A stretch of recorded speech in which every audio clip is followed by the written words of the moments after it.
痛いことが大嫌いなカナデシカの高井です。口臭対策でこんな間違いをしていませんか？歯磨きをしっかりすれば大丈夫。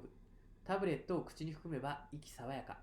ミント系のガムを噛んでおけばごまかせる。自分にも当てはまると思った人は、当院のホームページをチェックすると、あなたにとって良い気づきが得られると思います。